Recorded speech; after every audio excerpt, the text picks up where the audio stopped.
Alhamdulillahirabbil alamin. Alhamdulillahilladzi bi ni'matihi tatimmus shalihat. Alhamdulillahilladzi hadana li hadza wa ma kunna linahtadiya laula an hadanallah. Asyhadu an la ilaha illallah wa asyhadu anna Muhammadar Rasulullah. Allahumma shalli ala sayidina Muhammad wa ala ali sayidina Muhammad. Qala rabbi shrah li sadri wa yassir li amri wahlul 'uqdatam min lisani. Kakak, masyaallah ada Habib Muhammad bin Anis. Assalamualaikum Bib. Sehat-sehat Bib. Izin dari ini di Masjidil Haram, di rooftop, di lantai paling atas, lantai puncak. Abang kakak ya bunda yang baik yang rahmati Allah. Tadi pagi ada yang bilang salat subuhnya kok 3 rakaat gitu. Itu bukan 3 rakaat ya, itu sujud tilawah. Surat berapa, ayat berapa? As-Sajadah. Qurannya Quran surat As-Sajadah. As-Sajadah surat keberapa? Surat ke-32. Jadi di SMK di salat subuh itu ada sujud tilawah di surat As-Sajadah. Suratnya namanya surat As-Sajadah. Di rakaat kedua ada surat Al-Insan. Nah, pagi ini kita bahas sedikit tentang fadilah atau apa poin penting di surah As-Sajadah. Silakan buka Qurannya. Dapat enggak? Walau tara idzil mujrimuna nakisu ru'usihim 'inda rabbihim rabbana absarna wa sami'na. Absarna wa sami'na. Masya Allah.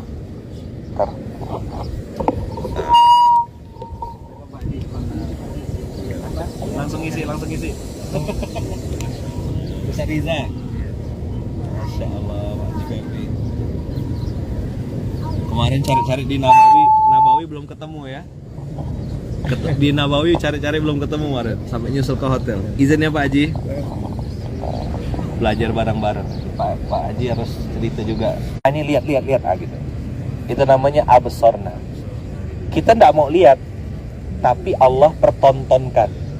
Kita enggak pengen lihat, tapi Allah tunjukkan. Sama dengan banyak kejadian dalam kehidupan, kita sebenarnya tidak pengen tengok, tapi Allah nampakkan itu depan mata kita. Termasuk ketika kita pernah susah, kita pernah miskin, kita pernah lapar. Kenapa episode itu Allah hadirkan? Allah pengen absarna. Allah pengen kita melihat. Jadi Allah pertunjukkan. Makanya di ayat ini Allah bilang gini, walau ini kita membahas ayat yang tadi dibaca sama Imam Pak Haji. Tadi Imam kan baca As-Sajadah, ya kan? Nah, ayat 12. Walau taro idzil mujrimuna nakisu ru'usihim. Allah pakai istilah nakisu ru'usihim, itu artinya tertunduk. Itu simbol apa? Simbol orang kalah. Pernah lihat enggak kalau Habib Nurmagomedov tuh begitu menang atau selebrasi orang kalau sukses? Gimana? Maka dalam ilmu pengembangan diri modern, saya dulu pernah belajar satu perguruan sama Pak Febri. Di ilmu yang lama, motion create emotion. Mati kutu, itu namanya nakisu ru'usihim. Allah berfirman, walau taro idzil mujrimun, pengen lihat ya Allah, tapi engkau pertontonkan. Absorna wa sami'na. Karena matanya melihat, telinganya otomatis dengar dong suara jeritan ahli neraka, jeritan ini, ngelihat dengan mata kepala sendiri orang bisa bangkrut. Ustaz, saya ini tidak mungkin bangkrut. Saya tidak nyangka Ustaz, ini orang-orang yang saya percaya ternyata nipu. Dan seterusnya. Absorna wa sami'na. Apa yang dia minta? Farji'na na'mal sholihat. Ya Allah, tolonglah kami supaya bisa balik ke dunia. Nah, surat 32 ayat 12 ini mengajarkan kepada kita bahwasanya cita-cita orang mati adalah beramal soleh. Cita-cita orang mati adalah balik ke dunia untuk beramal soleh, melakukan kebaikan.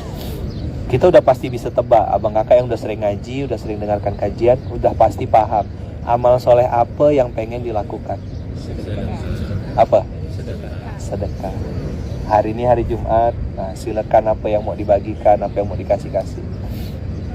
Apa yang abang kakak mau berikan. Kemarin diskusi sama Pak Haji Febri waktu sama Ustaz Riza juga di Bandung. Saya bilang, Pak Haji, Mungkin kalau antum yang menyampaikan akan lebih didengarkan. Kawan-kawan, jaringan mitra-mitra banyak. Kita mengkampanyekan akroma yukrimu. Artinya akroma yukrimu itu memuliakan. Kalau menyantuni itu kan beda cerita ya. Selama ini yang kita lihat di Indonesia atau mungkin di beberapa tempat, anak yatim tuh disantuni. Saya menyebutnya waktu itu diskusi sama Pak Haji, kita menjadikan anak yatim sebagai aksesoris acara. Diskusi saya Pak Haji, padahal saya bilang Sariza dan teman-teman, kita sama-sama tahu Allah bilang apa di Quran? Akroma yukrimu. Oke, kita lompat sebentar boleh? Kita lompat ke surat Al-Fajr. Karena ini salat ayat subuh, salah satu ayat yang saya suka gitu. Nah, kan tadi kita udah tahu urutannya. Orang itu sudah diperlihatkan neraka, diperlihatkan azab, dan dia pengen balik ke dunia untuk beramal soleh. Amal solehnya ngapain? Sedekah. Oke. Sekarang kita lihat apa dampak dari orang yang belum paham pola ini. Di surah Al-Fajr coba lihat. Al-Fajr surat ke-89. Nah, nanti abang kakak akan ketemu dalilnya, ketemu jawabannya.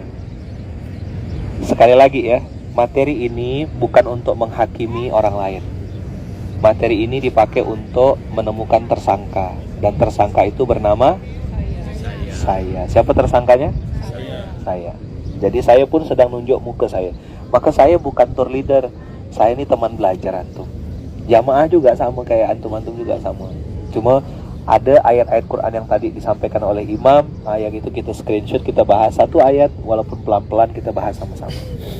Lihat ayat 15. Fa'ammal insanu idza mabtalahu rabbuhu fa'akramahu wa na'amah. Lihat urutannya. 1. Ibtalahu. Apa urutannya yang pertama? Ibtala ya betali artinya diuji. Apa ujian? Kemarin kita udah belajar di Masjid Nabawi. Ujian itu ada 2. Keburukan. Masih lupa enggak? Ujian ada 2. Masya Allah. Ahlan masalah. Selamat datang. Kita belajar sama-sama ya. Saya enggak ngajarin. Belajar sama-sama. Kita dapat ujian kata Allah. Ada 2 ujian. Apa ujian yang pertama?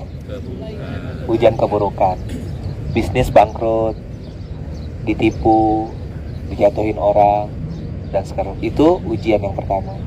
Ujian yang kedua, ujian kebaikan. Bisnis lancar, usaha maju, follower nambah. Hari ini follower jadi barometer kemuliaan, termasuk centang biru juga.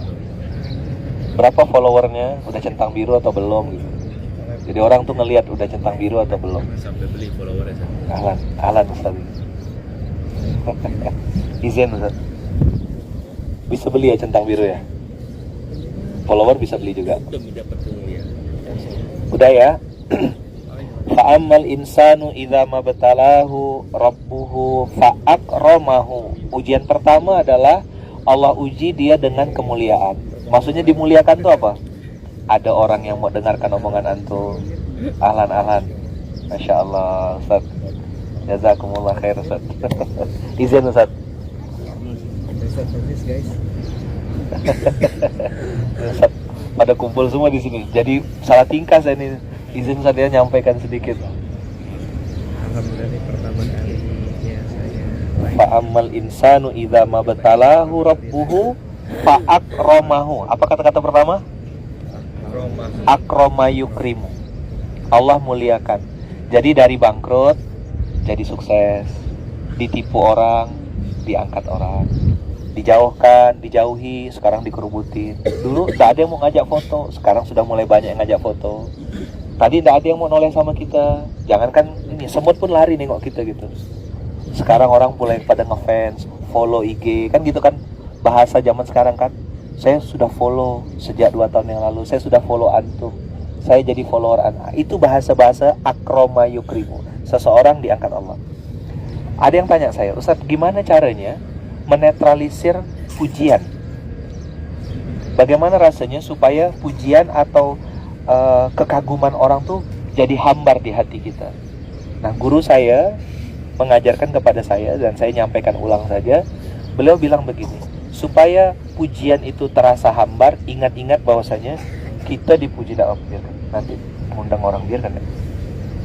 Kita dipuji supaya hambar rasa pujian itu. Ingat-ingat bahwasanya saat kita dipuji oleh seseorang, ingatlah bahwasanya Allah sedang menutup aib-aib kita. Kenapa Allah izinkan orang puji kita? Karena Allah sedang tutup aib-aib kita. Ada yang punya aib tak di sini selain saya? Ada yang punya dosa tak? Banyak atau banyak sekali? Banyak. Hah? Banyak sekali. Nah, kenapa bisa hambar pujian manusia? Masya Allah, ahlan wa sahlan. Wah, ini saudagar-saudagar besar semua nih. Masya Allah. Waalaikumsalam. Izin belajar. Ya Allah, Masya Allah. Ketemu orang-orang soleh. Pak Haji Randu, Masya Allah. Kemarin ketemu waktu tawaf. Saya mau negur, takut batal tawaf saya kan. Sehat Pak Haji. Pak Randu, Masya Allah. Lagi rame, lagi viral ini Ustadz Randu Di TikTok. Iya, artis ya. Balik lagi ya. Akroma yukrimu. Akroma yukrimu itu Allah sedang muliakan. Supaya hambar rasa pujian itu, kita ingat-ingat bahwasanya Allah izinkan orang lain memuji kita karena Allah sedang tutup aib. Terus sebaliknya, Ustadz, kalau ada yang caci maki kita, kalau ada yang jelek-jelekkan kita, kalau ada yang hate speech atau komen negatif, gimana cara nyikapinnya, Ustadz? Ingat-ingat apa? Ingat bahwasanya apa yang dia sampaikan jauh lebih sedikit ketimbang aib kita yang sesungguhnya. Gimana cara menetralisir pujian dan caci maki? Ingat-ingat apa yang dia caci makikan tidak sebanding dengan aib kita yang sesungguhnya. Coba jawab. Ada yang sudah nikah di sini? Punya ndak aib atau kekurangan yang antum masih sembunyikan dan istri antum ndak boleh tahu? Masih dijaga sama Allah rahasianya? Sekarang, apa yang dicaci makikan orang ke kita, kalau dibandingkan dengan aib kita yang sesungguhnya, banyak mana? Aib yang asli. Yang kedua, ketika orang puji-puji kita, dia tahu ndak aib kita yang sesungguhnya? Dia ndak tahu, makanya dia masih puji, masih apresiasi. Jadi kalau dicaci maki sama orang, sama dipuji-puji orang, harus netral, hati kita harus bersih, flat. Antum hebat, antum keren, Masya Allah, tabarakallah. Kata Nabi Sulaiman apa? Hadza min fadli Rabbi. Udah, santai kata. Antum tuh keren banget loh. Allah yang hebat. Apalagi di sini di tanah haram, malu lah kalau kena puji orang. Allah Rabbul Alamin. Lihat kita dibanding Zamzam Tower, dibanding ini kecil, tidak ada apa-apanya kan? Tidak ada sama sekali.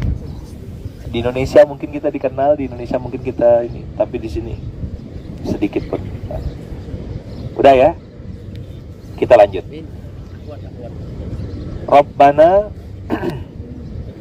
fa'amal insanu idza mabtalahu rabbuhu fa'akramahu wa na'amahu. Apa kata yang kedua setelah akrama? Na'ama yuna'imu. Apa yang kedua? Na'ama yuna'imu. Apa tuh na'ama yuna'imu? Allah kasih nikmat. Jadi dua, dimuliakan dan dikasih nikmat. Coba bilang.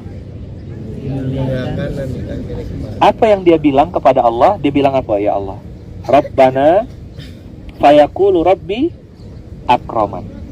Tuhanku sudah memuliakanku. Jadi yang hari ini di bawah naik ke atas itu diuji, yang sudah di atas turun ke bawah juga diuji. Maka kiai saya bilang, kita lanjutkan ayatnya supaya nyambung materi hari ini. Fa'idha wa amma idza mabtalahu faqadara alaihi rizqahu. Kata-kata qadaro itu disempitkan artinya. Lailatul Qadar, malam yang sempit sebenarnya. Kenapa sempit? Penuh rahmat Allah, penuh malaikat-malaikatnya Allah. Malam itu penuh dengan berbagai macam kebaikan dari Allah, makanya sempit. Qadaro, kata lainnya adalah kudiro, disempitkan. Wa amma idza mabtalahu, tapi kalau Allah uji orang ini dengan ujian kesempitan rezeki, faqadara alaihi rizqahu, ndak dihinakan dia, ndak, cuma rezekinya aja disempitkan. Saya yakin orang-orang yang hari ini pernah sudah sukses atau sudah muncul ke permukaan, itu orang-orang yang pernah di bawah, pernah susah. Ya kan, cerita Pak Randu, cerita Pak Haji Febri, Masya Allah. Pernah lapar ya Pak, pernah dihina orang, diremehkan orang. Semuanya yang saya lihat hari ini di atas permukaan, semuanya pernah di bawah. Allah tidak menghinakan dia, tidak bongkar aibnya, tapi Allah cuma qadara alaihi rizquhu. Maka dia bilang apa tadi? Fayaqulu rabbi ahanan, Tuhanku menghinakanku. Jadi gini abang kakak, kalau dia muliakan dan dikasih rezeki, dia bilang apa? Tuhanku memuliakanku.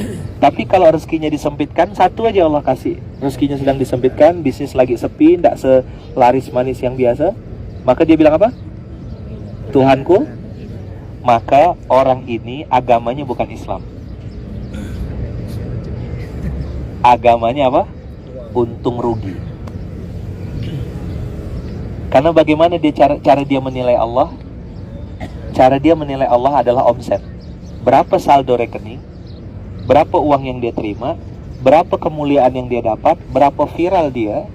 Nah, dia akan bilang, Robbi akroman. Lihat, Tuhan sedang memuliakan saya.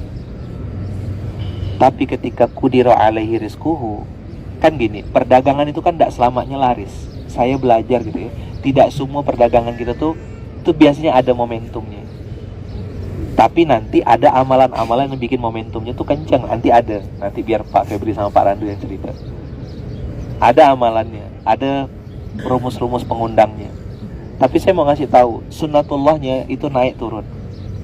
Ada fase kita yang naik, ada fase orang lain yang naik. Jadi ikut saya, setiap orang ada masanya. Setiap masa ada orangnya. Pernah dengar Zainuddin MZ? Siapa yang tidak kenal?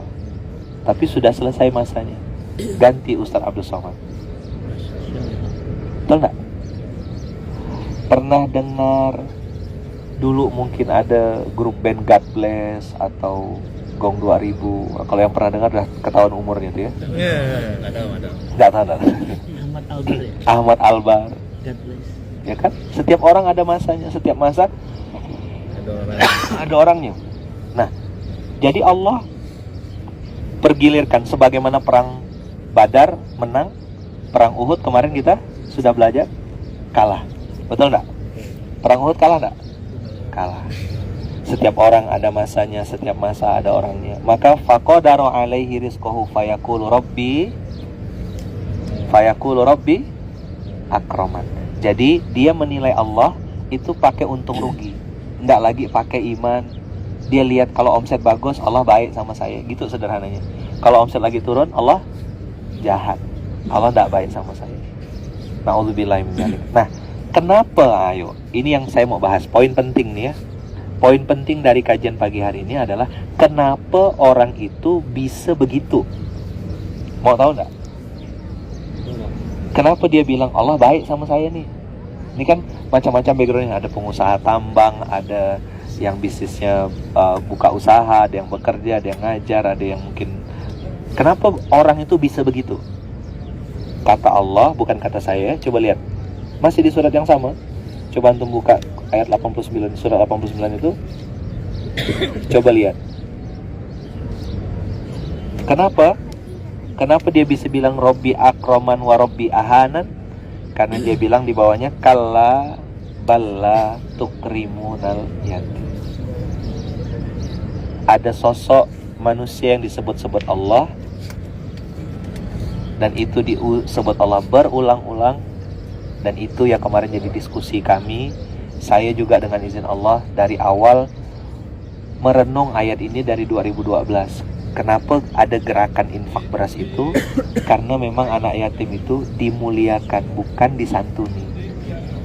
Di tempat kita disantuni, jadi aksesoris acara. Saya tidak tahu lah, ini saya cerita di Samudra Atlantik ya, sono jauh.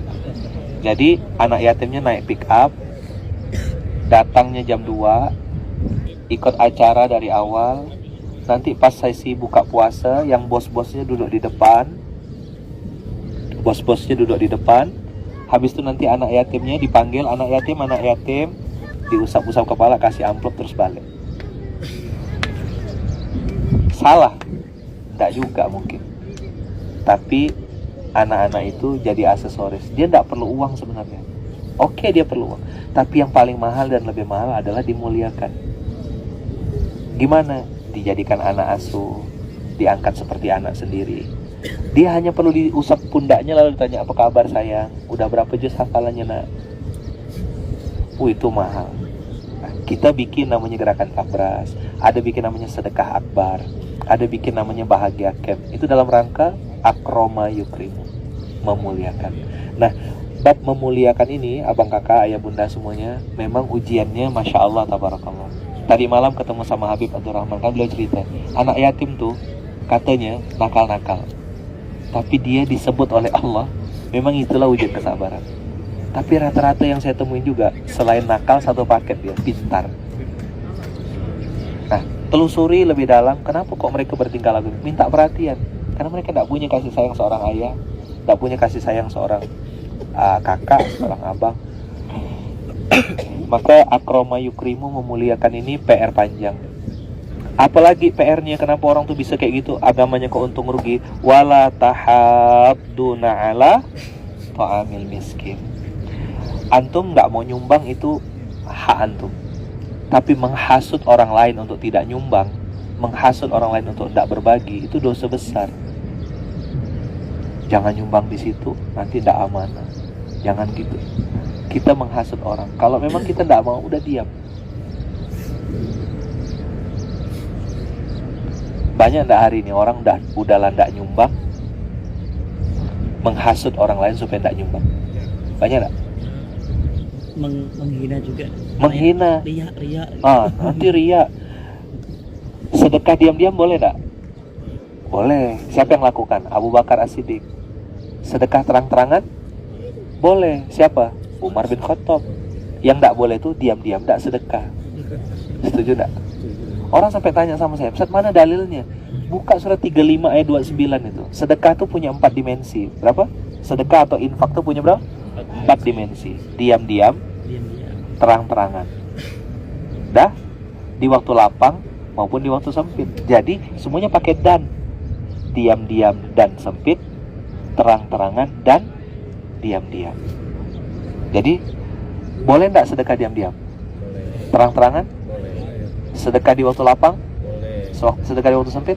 Jadi dia empat mata pisau gitu. Jadi ada sedekah di waktu lapang, ada sedekah di waktu sempit, ada sedekah di waktu dengan diam-diam, ada sedekah. Nah, sedekah yang ditunjukkan, yang dipertontonkan, itu dalam rangka syiar. Ria itu urusan hati, daripada kita nggak ngapa-ngapain. Yang lebih parah, makanya ada 2 dimensi tadi itu, akroma yukrimu, memuliakan, dan ngajak ngasih makan. Saya tanya sama guru saya, Ustadz, kenapa sih amalan ngasih makan itu kok pahalanya besar sekali sampai Allah kasih hadiah surga yang dimasuki tidak dimasuki oleh orang lain, bisa dirindukan surga. Kata guru saya, memberi makan itu amalan yang tidak fenomenal, tidak viral, tidak monumental. Kalau bikin masjid, nama antum langsung terpampang, pewakif gitu. Tapi ngasih makan, mohon maaf, dia cuma masuk ke mulut jadi kotoran. Tapi yang mahal, kata guru saya, memberi makan itu, antum jadi wasilah Allah menghadirkan rezeki ke perut hambanya. Maka bagi-bagi beras yang Pak Randu, Pak Febri, dan kawan-kawan di sini sudah lakukan, simpan di mobil stok beras 2,5 kilo. Bawa beras pakai pickup biasa, bawa beras pakai Lamborghini itu istimewa. Ya kan? Masukkan berasnya di situ, buka pintunya, kirain mau ngapain kan? Bagi-bagi beras. Antum lihat dan rasakan sendiri gitu. Pernah lihat nggak orang ketika kita kasih makan, terus dia makan dengan lahap, terus dia doa? Kan itu doa yang langsung dikabulkan Allah. Misal doa pengen haji mungkin tahun depan, tapi kalau Allahumma barik lana, depan mata langsung bisa dimakan. Nah, maka teman-teman semuanya, pulang dari sini kita bertaubat, satu. Yang kedua, memperbaiki diri. Apa amalan bisa kita bawa balik pulang dari sini? Satu, muliakan anak yatim. Yang kedua, ajak orang makan. Itu amalan sederhana. Nah, saya mau minta Pak Febri sama ini, mumpung di sini kan banyak tim-timnya juga, cerita tentang ada amalan menumpahkan darah. Nah, yang kemarin Pak Febri ada. Itu amalan ternyata saya baru ingat. Beliau cerita itu, saya ingat almarhum ayah saya juga melakukan itu. Akhirnya gara-gara Pak Febri cerita itu, saya sekarang praktek juga di Pontianak, diingatkan oleh beliau. Jadi menumpahkan darah, biar beliau yang cerita. Silakan Pak. Tidak apa-apa. cerita sama jamaah. Ini angle yang berbeda. Silakan Pak. Mau pakai mic atau Allahumma sholli ala Muhammad. Sharing-sharing Pak. Momentumnya mahal. Memuliakan anak yatim yang kemarin sama menumpahkan darah tuh istimewa nih. Angle-nya menarik. Saya langsung niru. Langsung copy paste. Bismillahirrahmanirrahim. Assalamualaikum warahmatullahi wabarakatuh. Alhamdulillahirrahmanirrahim. Allahumma sholli wa sallim wa barik ala sayyidina Muhammad. Alhamdulillah pada kesempatan pagi hari Jumat yang cerah dan kita diberikan kesempatan untuk bisa bertatap muka di rooftop Masjidil Haram, ini adalah sebuah kenikmatan yang insya Allah sangat luar biasa sekali. Jutaan orang di luar sana bermimpi untuk bisa seperti sekarang kita ini bisa berkumpul di pagi hari di waktu isyraq ini untuk bisa bersama-sama di Masjidil Haram. Terima kasih Pak Kiai Ustadz Luqmanul Hakim yang mengundang saya untuk kesini, yang ilmu saya ini nggak ada seujung kukunya sama beliau ini. Terbalik. Beliau banyak prakteknya. Cuman saya diminta sama beliau untuk menyampaikan amalan saya, ya. Jadi bukan menyampaikan ilmu saya. Kalau ilmu jauh sama beliau, saya belum ada apa-apa ilmunya. Cuman beliau bertanya sama saya, Mas Feb, selama ini amalannya apa? Nah, mungkin saya sudah sedikit sampaikan sama beliau, yaitu saya senang sekali memuliakan anak yatim. Alhamdulillah saat ini sudah lebih dari 100 anak yatim yang saya angkat jadi anak. Jadi saya biayai bulanannya dan saya bayar SPP-nya, saya biayai tiket pesawatnya untuk mudik. Dan ketika semuanya atau siapapun dari mereka hafiz Quran, maka akan saya berikan 2 tiket umroh gitu, Allah. Dan ini saya masih mencari 100 anak lagi. Siap. Jadi kalau ada boleh dikenalkan sama saya gitu, karena alhamdulillah saya merasakan sekali Pak Kiai gimana ketika pandemi menyerang 2020. Sebelum 2020 itu saya biasa-biasa aja Pak Kiai. Jadi bisnis itu ya namanya persaingan berat ya.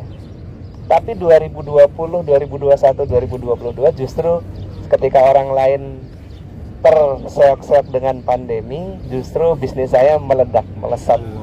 Yang saya sendiri nggak habis pikir.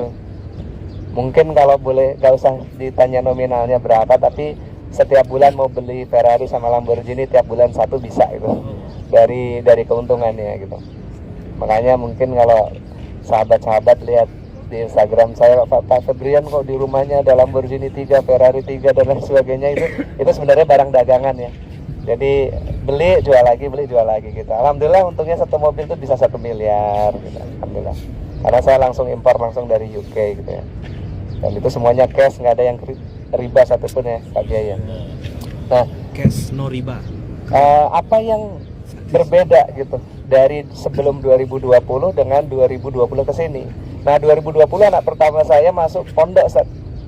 Anak pertama saya masuk pondok namanya Muhammad Fadil, masuk pondok, dan ketika dia masuk pondok saya tanya, Kak Fadil, cita-citanya apa? Cita-citanya mau jadi hafiz Quran. Wah, saya langsung bergetar hati saya. Kita ini yang udah tua ini mau ngapalin Al-Quran nih, aduh setengah mati susahnya, tapi Allah bimbing hati anak kita untuk mau jadi hafiz Quran itu. Wah, saya langsung bergetar. Nah, itu anak saya baru 1. Bagaimana kalau saya bisa punya anak 100 gitu? Ya. Atau bahkan 1000? Allah. Gimana masa saya produksi 100 anak 1000 anak? Kan kita nggak mungkin, saudara semuanya. Kita produksi anak 1000 sanggup nggak? Ternyata ada cara yang beliau nyampaikan, itu adalah bagaimana kita memuliakan anak yatim. Nah, situ saya deklarasi Pak Kiai, siapapun yang punya kenalan saudara anak yatim yang ingin saya biayai, silahkan hubungi asisten saya, Mas Aldi sama Bu Ratna gitu. Alhamdulillah 2020 itu kloter pertama itu sekitar 34 anak. 34 anak. dari 30 anak dari 34 anak itulah jadi cikal bakal itu, tahu-tahu bisnis itu kayak yang dikasih Allah petunjuk teng teng teng teng gitu, Ustaz. Nah 2021 nambah lagi jadi 70-an ya, saya kurang hafal jumlah anaknya, yang betul-betul memang kita akad atau kita baiat lah, kamu sekarang jadi anak saya jadi bapakmu sampai kamu dewasa, nanti biayanya nggak perlu mikir, maunya dari saya gitu. Nah dari situ kemudian sampai 2022 kemarin, alhamdulillah jumlahnya sudah mencapai kurang lebih 100 anak. Nah 2023 ini saya meminta izin kepada Allah, mudah-mudahan diberikan amanah yang lebih banyak lagi, karena saya sendiri kalaupun sekarang harus membiayai 200 anak yatim pun Pak Kiai, itu bukan dari uang saya gitu. Karena alhamdulillah, masya Allah, saya kayak rezeki itu ngalir gitu. Saya tuh punya deposito di bank syariah yang bagi hasilnya per bulan itu 500 juta. Itu bagi hasilnya saja gitu. Dan masya Allah dikasih sama Allah itu tiap bulan ya saldonya nambah terus gitu. Itu jadi istilahnya bukan pakai uang sendiri. Makanya saya bilang ini uang saya dapat gak kerja. Alangkah tidak bijaknya kalau uang ini saya pakai untuk pribadi. Ya udah, saya niatkan untuk mengangkat anak yatim. Nah saya juga punya pengalaman Pak Kiai yang tadi minta disampaikan. Nah itu 2017 itu saya masih punya utang 20-an miliar, dengan cicilan sebulan itu 700-an juta per bulan. Kira-kira berat nggak sahabat-sahabat semua? Sebulan harus bayar cicilan 700-an juta. Ada yang lebih parah tuh. Dan saya itu kalau mau keluar rumah itu gemeter dulu, ngintip jendela ini. Ada yang pakai jaket hitam nggak? Karena sehari itu bisa 5 debt collector yang 2017. Masya Allah. Nah kemudian kisaran bulan Mei 2017 saya diajak sama Pak Haji Suroto Zafir untuk mengikuti program-program etika, program dakwah. Dari situlah saya mulai belajar, dan di situ ada seorang ustadz, beliau hafiz Quran dari Yaman. Beliau menyampaikan, Mas Feb, mau nggak saya kasih satu amalan, dengan amalan ini insya Allah lunas hutang dan bisnisnya makin maju. Pak Ustadz, mau banget lah, ini kita lagi pusing mikirin hutang gitu, mikirin cicilan, mikirin jatuh tempo. Aduh, itu hati betul-betul tidak tenang. Makanya Allah SWT berfirman dalam Al-Quran surat Al-Baqarah 275 ya, alladzina yaqulu a'udzubillahi minasyaitonir rajim, alladzina yaquluna riba la yakumuna illa kama yakumul ladzi yatakhabbathu syaitanu minal mas. Barang siapa orang yang makan riba, itu janji Allah dia akan dibikin gak tenang, berdirinya itu seperti orang gila kemasukan setan. Itu janji Allah. Jadi kita kalau mau punya bisnis biar makin maju terus kita ngambil riba ke bank, itu pilihan yang amat sangat salah. Karena yang ada justru nanti bisnisnya akan hancur semuanya. Dan saya pernah mengalami itu 2013, 2010 saya bagaimana luar biasanya di Kick Andy diundang gitu, sebagai pengusaha sukses. Ternyata 2013 hancur gara-gara saya ngambil riba sampai 2017. Nah kembali ke cerita yang tadi.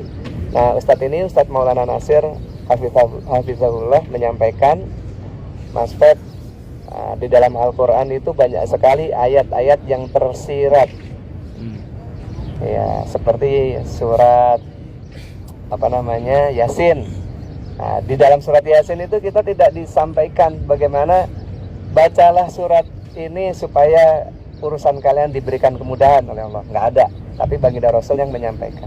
Kemudian surat Al-Mulk, tidak ada satupun ayat di dalam surat Al-Mulk, bacalah 30 ayat ini supaya terbebas dari azab kubur. Nggak ada gitu kan. Artinya itu tersirat semua. Nah ini Mas Pep, ada satu ayat yang betul-betul tersurat di dalam Al-Quran, yaitu Al-Quran surat Al-Ghafir, surat 40, ayat 79 dan ayat 80. A'udzubillahi minasyaitonirrajim. Bismillahirrahmanirrahim. Allahul ladzi ja'ala lakumul an'ama litarkabu minha wa minha ta'kulun wa lakum fiha manafi'u wa litablughu 'alaiha hajatan fi sudurikum wa 'alaiha wa 'alal fulki tuhmalun. Allah lah yang telah menciptakan binatang ternak untuk kalian kendarai dan kalian makan. Litarkabu minha wa minha ta'kulun, untuk dikendarai dan untuk dimakan. Nah, itulah manfaat binatang ternak. Kalau nggak dikendarai ya dimakan, ya cuma itu aja. Tapi Allah berfirman dalam ayat 80-nya, walakum fiha manafi'u, di dalam binatang ternak itu ada manfaat lainnya, yaitu walitabalughu 'alaiha hajatan fi sudurikum, yaitu untuk menyampaikan hajat yang tersimpan di dalam hati. Nah, caranya gimana? Binatang kok menyampaikan hajat yang tersimpan di dalam hati? Nah, beliau Ustadz Maulana ya Nasir menyampaikan sama saya, caranya disembelih. Nah, sebelum disembelih dibeli dulu dari pasar. Ya, jangan ngambil Punya orang gitu. kita beli dulu di pasar, bawa ke rumah, disembelih, alirkan darahnya, dan kita menyampaikan hajat kita kepada Allah di dalam hati kita. Misal pengen ngumrohin sekeluarga besar, pengen berangkat Booking umroh satu pesawat. bareng Ustadz Lukmanul Hakim, nah gitu, boleh. Iya, kemarin Apapun nyebut-nyebut. apapun hajatnya yang tersimpan di dalam hati. Nah, dan itu yang terjadi sama saya. Alhamdulillah, ketika saya sembelih itu dalam satu hari aja saya dapat keajaiban luar biasa ya. Saya beli domba 1,5 juta, jam 1 siang dapat duit 1,5 miliar. Allah. Nah, ini 1000 kali lipat. ini pengalaman pribadi yang luar biasa. 1,8 miliar bukan 1,5 miliar. Padahal cuma beli dombanya itu 1,5 juta. Jadi saya punya ruko, saya beli tahun 2008. Ternyata saya belinya sama Bandar Investasi Bodong. Ya Allah. Ketika saya beli sampai tahun 2017, 10 tahun itu ruko nggak bisa dipakai, nggak bisa disewain. Ketika saya pasang dijual, itu besoknya udah langsung dirobek sama orang. Nah, karena orang-orang pada dendam semua sama mantan pemilik yang lama. Tahu-tahu jam 10 tuh saya nyembelih, jam 1 siang ada orang nelpon, nomornya tak dikenal. Ini dengan Pak Febrian, iya betul. Yang punya ruko, iya betul. Dijual berapa? 1,8 M. Betul, 1,8 M. Betul. Saya jual segitu. Nggak salah, iya segitu. Minta nomor rekeningnya, langsung ditransfer 10 juta. Hari Seninnya, saya nyembelih itu hari Kamis. Hari Seninnya transaksi cash tanpa pakai KPR yang beli. Padahal tahu nggak saya beli rukonya berapa tadi? 800 juta beli. Orangnya buru-buru pengen kabur. Yang Saya satu iya. miliar. Memang pasarannya udah 2 miliar, cuman saya belinya cuma 800 juta. Nah itu. Kenapa mengalirkan darah ini? Itu adalah amalan yang sangat dicintai Allah. Karena ini amalan bukan cuma syariat yang disampaikan baginda Rasul Shallallahu Alaihi Wasallam, tapi dari nabi-nabi terdahulu semuanya ada syariat kurban. Mulai dari Nabi Adam, Sampai ini Nabi Ibrahim. Nabi Ibrahim, nabi-nabi Semua. semuanya sampai Nabi Muhammad Sallallahu Alaihi Wasallam, itu Allah menyampaikan syariat tentang menyembelih kurban. Ya, nah menyembelih kurban itu kebanyakan orang itu nganggapnya cuma setahun sekali, Idul Adha. Idul Adha doang. Nah, padahal kurban yang sebetulnya itu kalau bisa setiap seminggu sekali. Wah, masya Allah. Oke, seminggu sekali kita tes. Saya buat anak-anak saya, anak-anak yatim yang saya angkat jadi anak asuh saya, terus setiap hari Jumat saya sembelihkan binatang supaya mereka seneng kan. Biasanya kalau di pondok tahu sendiri makanya kayak gimana kan, Ya, kerupuk. ala kadarnya gitu kan. Nah, begitu saya mulai dari beberapa bulan yang lalu, setiap hari Jumat, pokoknya setiap pondok itu saya bagi jadi 4 pondok, Ustaz. Saya bagi-bagi jadi 4 pondok, itu kurang lebih 100 anak gitu. Nah, itu kita kasih kambing semuanya. dikirimin video sama ustadznya gitu ya, itu terharu, ingin menangis sendiri tuh. Bagaimana kita di rumah makan nikmat ya, itu anak-anak cuma dikasih senampan berlima, dikasih potongan-potongan daging kambing yang kecil-kecil gitu aja, wah nikmat sekali ngelihatnya itu, Masya Allah, luar biasa. Nah, mudah-mudahan sahabatku semuanya boleh mencoba tuh, karena ini sebuah amalan yang betul-betul tersurat di dalam Al-Quran. Walitablugu 'alaiha hajatan fi sudurikum, yaitu ada manfaat lain, yaitu untuk menyampaikan hajat yang tersimpan di dalam hati. Mungkin begitu Pak Kiai. Terima kasih, mohon maaf Langsung ini dapat kalau ijazah. banyak. Langsung dapat ijazah di hari Jumat di Masjidil Haram dari yang mempraktekkan. Kita selama ini suka makan kambing, betul nggak? Hari ini, hari ini kita dengar langsung dari orang yang melakukan. Beliau udah seminggu sekali, pantas rezekinya kayak gitu. Ada yang setahun sekali, itu pun sapi dibelah 7. Tahu sapi belah 7? Saya nambahkan aja Bang Kakak. Kalau di Quran itu syariatnya nyambung kan? Misalnya gini, aqamus shalah atas zakat. Salat dengan zakat tuh satu bagian enggak? Boleh dipisah enggak? Ayo, hafal antum pasti ayatnya. Inna a'tayna kal kautsar. Terus fasolli li rabbika. Fasolli li rabbika artinya apa? Sholatlah dan berkorbanlah. Berarti sholat dan kurban Jadi satu. jadi satu. Berarti bagusnya setelah sholat Jumat langsung kurban gitu ya. Setiap sholat Jumat tuh. Saya tuh makanya waktu Pak Febri ngomong gitu kayak kena tampar saya. Astagfirullahaladzim. Iya benar. Jadi bagi-baginya jangan beras doang, Ustaz. Iya, Jadi beras sama kambing. Masya Allah. Langsung. Saya justru habis ketemu beliau, justru kayak kena tampar gitu. Astagfirullah. Iya. Saya ingat almarhum ayah saya Pak Febri.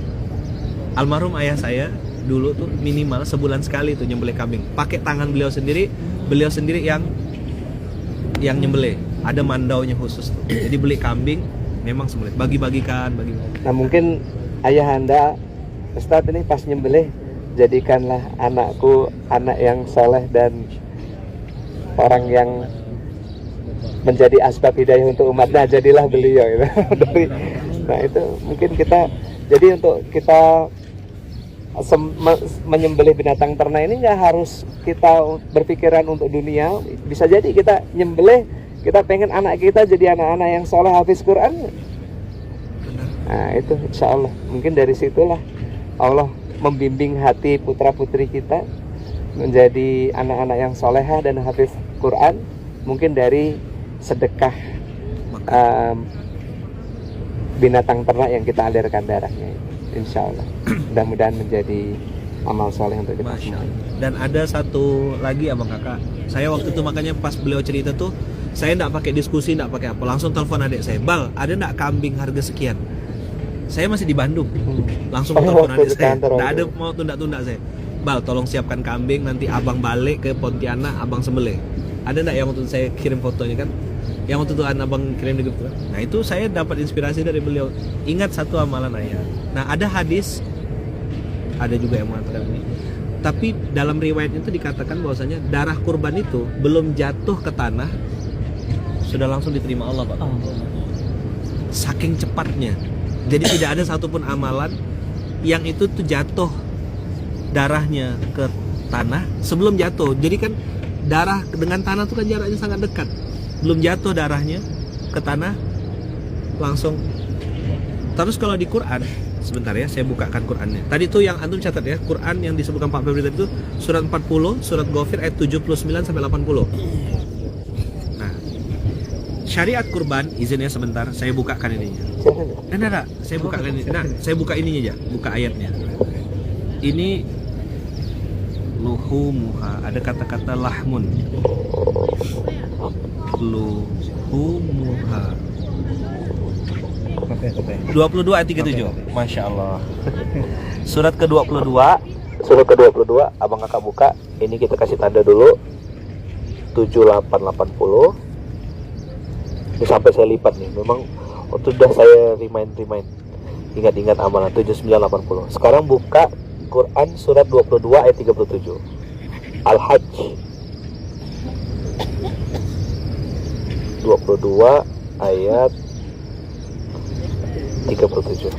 Nah, nanti kita nyambung dengan tadabur dam, membayar dam.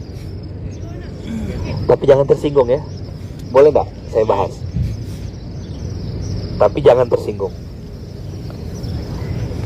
Oke ya. Ayat 37. Innallaha yudafi'u 'anil lan yanalallahu luhumuha.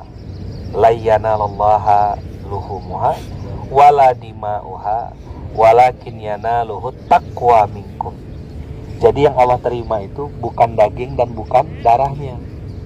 Yang diterima Allah itu adalah ketakwaan. Jadi bentuk takut nih kita kepada Allah tadi itu kan keimanan kita di surat 79-80 ini. Kita nanti kenapa mau mengeluarkan harta untuk menumpahkan darah tadi itu, rasa senang itu Pak Feb yang tidak bisa dibeli. Begitu anak-anak makan daging, orang-orang bisa nerima. Dan tadi saya pun pas diingatkan sama beliau, iya, saya bisa seperti ini berarti amalan ayah dulu almarhum. Saya yakin ayah saya berdoa dan pasti itu kecipratan ke saya. Mungkin abang kakak Allah belum balas ke kita. Kemarin kayak kita ngobrol dengan Bang Erwin. Nah, ayah mungkin belum belajar agama, tapi anak-anak ayah harus ngerti agama. Nah, sambil kita tumpahkan darah itu, Masya Allah, tabarakallah abang kakak, yang dilihat Allah tuh ketakwaannya. Maka saya waktu beliau ngasih tahu saya tentang menumpahkan darah kurban, saya tidak pakai diskusi, tak pakai nanya-nanya, langsung angkat tangan. Ya Allah, aku tidak punya duitnya, aku belum mampu, tapi Engkau maha kaya, Engkau maha segala-galanya. Bantu saya ya Allah untuk bisa menumpahkan darah itu. Ternyata memang betul, baru minta Bapak, Allah langsung hadirkan berkali-kali, berulang-ulang. Jadi kalau ada niat pasti ada jalan itu. Masya Allah. Selamat praktek.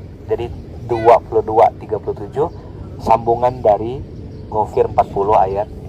Abang kakak yang baik tadi disampaikan oleh beliau, kita tidak pernah tahu gitu Allah membalas kebaikan kita tuh lewat jalur seperti apa. Mungkin di kitanya belum, tapi bisa jadi nanti Allah takdirkan balasannya ke anak, cucu, keturunan. Nah, tadi beliau mengingatkan saya langsung ingat almarhum ayah. Iya benar. Jadi numpahkan darah tuh teman-teman, kalau bisa kita yang numpahkan darah. Berani nggak nyembelih? Latihannya ayam dulu lah, tutorial. Sembelih ayam dulu. Lele. Kalau lele nggak ada leher. Jadi itu kira-kira abang kakak. Lebih takut lele. Ya, lele agak seram ya, kena patilnya gitu. Nah, jadi mudah-mudahan pulang dari sini kita bisa bawa oleh-oleh. Selama ini kita suka makan kambing. Bagaimana kita jadi pribadi yang menghadirkan kebahagiaan di hati orang. Saya punya teman, sahabat, saya anggap beliau guru juga. Beliau bilang gini, waktu dia sharing Pak Feb, dia bilang begini, obrolan suami istri, obrolan di atas kasur. Allah tuh katanya di surat 65 ayat 2-3 kan memberikan rezeki kepada hamba yang bertakwa lewat pintu yang tidak disangka-sangka. Pernah dengar ya? Wa may yattaqillah yaj'al lahu makhraja. Kita selama ini membahas ayat ini untuk diri kita. Nah, yang bikin saya kagum sama sepasang suami istri ini adalah dia bilang begini. Saya diskusi sama istri lalu bahas ayat itu. Istrinya ditanya, "Jadi cita-cita kita apa nih? Allah udah kasih kita bisnis banyak, uang sudah miliaran dan lain. Kita pengen menjadi wasilah rezeki dari arah yang tidak disangka-sangka untuk orang lain." Masya Allah. Jadi kerjanya bikin surprise orang Pak tuh. Tiba-tiba transfer, tiba-tiba ngasih orang hadiah. Nah, dia pengen menjadi orang yang menjadi wasilah Allah untuk dapat rezeki. Nah, termasuk tadi yang diajarkan oleh Pak Feb tadi, yang disampaikan di surat Ghafir 7980 itu kita menjadi orang yang menghadirkan rasa bahagia di dalam hati orang yang beriman. Dan karena itu teman-teman, sebagai penutup saya kunci di wrapping dengan satu hadis. Ada satu amalan yang paling dicintai Allah. Selama ini yang kita tahu apa? Jihad fisabilillah. Yang kedua, birrul walidain, berbakti sama orang tua. Kemudian sholat tepat waktu, STW. Itu amalan yang dicintai Allah. Sholat tepat waktu, berjihad di jalan Allah dan seterusnya. Tapi ada satu amalan yang tidak terkenal. Apa? Waktu Rasulullah ditanya oleh sahabat, apa amalan yang dicintai Allah ya Rasulullah? Kata baginda Rasul, idkhalus surur ala qalbil mu'min. Salah satu amalan yang dicintai Allah adalah memasukkan rasa bahagia ke dalam hati orang yang beriman. Apa? Masukkan rasa bahagia ke dalam hati orang yang beriman. Nah, mudah-mudahan kita termasuk orang yang seperti itu. Nah, saya izin ini hari Jumat, saya ndak punya apa-apa gitu ya. Tapi mudah-mudahan ini jadi kenang-kenangan ya. Anggap ini kenang-kenangan ya. Anggap ini kenang-kenangan. Jangan dilihat, kalau dilihat barangnya ya saya malu gitu sama yang di sebelah-sebelah gitu. Jadi tapi ini mudah-mudahan jadi kenang-kenangan. Saya minta tolong sama abang-abang, tolong bagikan sama Ustadz Andika, mungkin Anggar. Ini ada sedikit hadiah dari saya, tanda kita saudara. Mudah-mudahan Allah izinkan kita saudara sampai surga. Bersaudara di dunia, bersaudara sampai surga. Saya izin ngasih dulu simbolis. Ini Pak Feb, ada ke stiker Pak Feb, sama gantungan kunci atau apa lah gitu. Pak Rando izin ya, tanda saudara, tanda kan kalau duitnya lebih banyak gitu, tapi ini mudah-mudahan jadi kenang-kenangan. Nah, 5.000 triliun insya Allah. Amin. Tolong dibagikan ke awal. Amin. Ini tanda kenang-kenangan aja, kenang-kenangan, tanda saudara. Dan saya berharap berdoa sama Allah di Masjid Nabawi ini, di Masjidil Haram ini, saya dan semua orang-orang baik yang Allah hadirkan di sini diizinkan jadi saudara sampai surga. Sebagaimana yang tertulis di stikernya itu, ada tulisannya, bersaudara sampai surga, jauh di mata, dekat dalam doa, sampai jumpa di Baitullah, dan sampai jumpa di surganya Allah. Amin Allahumma amin. Begitu kira-kira. Terima kasih banyak Pak Feb dan juga Pak Randu, Ustadz berkenan hadir, Masya Allah. Mudah-mudahan nanti bisa berbagi ilmu. Ustadz, saya izin gantian besok antum yang berbagi di sini. Kami di sini terus Insya Allah subuh kita gantian bagi-bagi ilmu. Mungkin kalau nominalnya tidak seberapa, tapi mudah-mudahan ini jadi tanda saudara kita semuanya bersaudara sampai surganya Allah. Jazakumullah khair. Pak Febri sekali lagi terima kasih. Kami izin mengamalkan nanti pulang. Kemarin masih belum dikasih tahu waktunya. Boleh bilang 1 minggu sekali. Oke, bismillah. Minimal Bismillah. sebulan sekali. Minimal sebulan sekali ya. Bismillah ya Ustaz Riza ya. Minimal sebulan sekali.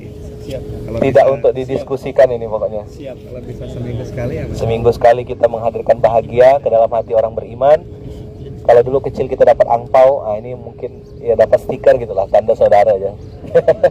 Sampai jumpa di Baitullah, sampai jumpa di surganya Allah. Saya mencintai antum semuanya karena Allah. Saya mencintai antum semuanya karena Allah. Saya mencintai antum semuanya karena Allah. Mudah-mudahan Allah izinkan kita terus bersaudara sampai surga. Subhanakallahumma bihamdika, asyhadu an la ilaha illa anta, astaghfiruka wa atubu ilaik. Jazakumullah khair. Mohon maaf lahir dan batin. Mudah-mudahan Allah izinkan kita bisa balik lagi, datang lagi ke sini dengan cara-cara terbaik. Assalamualaikum warahmatullahi wabarakatuh.